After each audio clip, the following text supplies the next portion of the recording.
What's up, nerds? Welcome to another episode of Chad's AV Workshop. And in today's episode, I want to tell you why I switched from the DJI FPV controller to the TX16s. Now, there's a lot of reasons why I switched, but before I get started, I will say that I used this controller for a long time. I really liked it, and if you're using it, there's nothing wrong with it.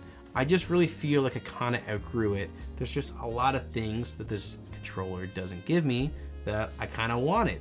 First and foremost, and this is the biggest one, the DJI controller is really connected with the video transmission. There's only one antenna, and that means that if the video transmission goes out for any reason, this RF signal is also gonna get cut.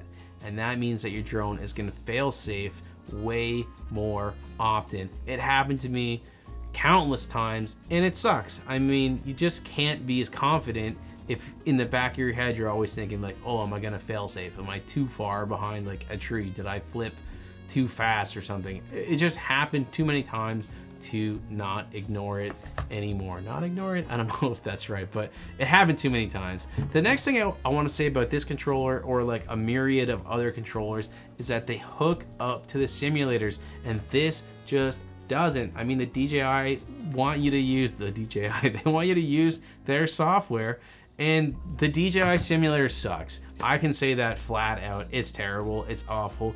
I don't like it. You probably don't like it. You don't want to use it. There's so many other simulators out there that are better, that feel more real.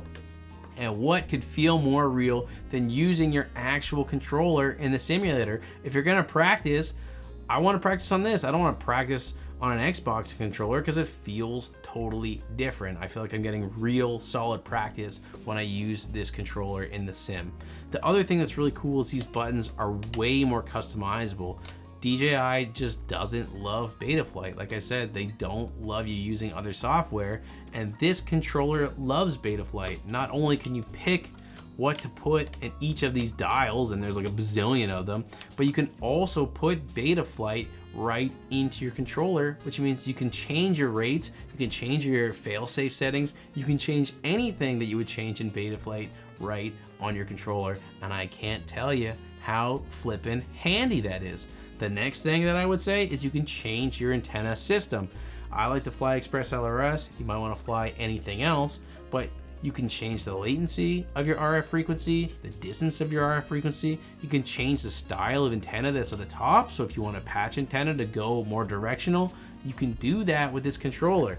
This is baked in. You can't change the antenna. I think there might be some kind of hack where you get it like a little bit better, but I can change this on the fly. There's no hack.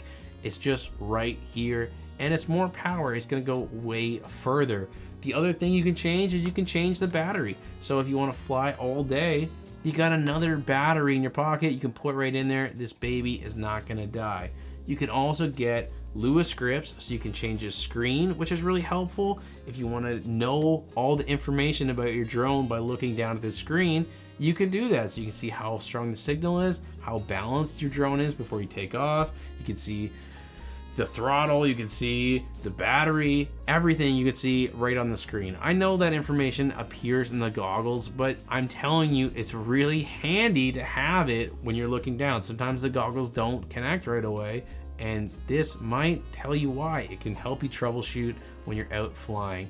And the last thing I will say is this leaves you open to so many more drones. You're not obligated to use the O3 air unit, but you can still use the O3 air unit. You can still use the air unit on all your other drones, but if you wanted to fly analog, if you wanted to fly any other system, this is gonna let you do it. And along with that, you could fly different drones. You could even use this for RC cars. You could do so many different things, and I think that is awesome.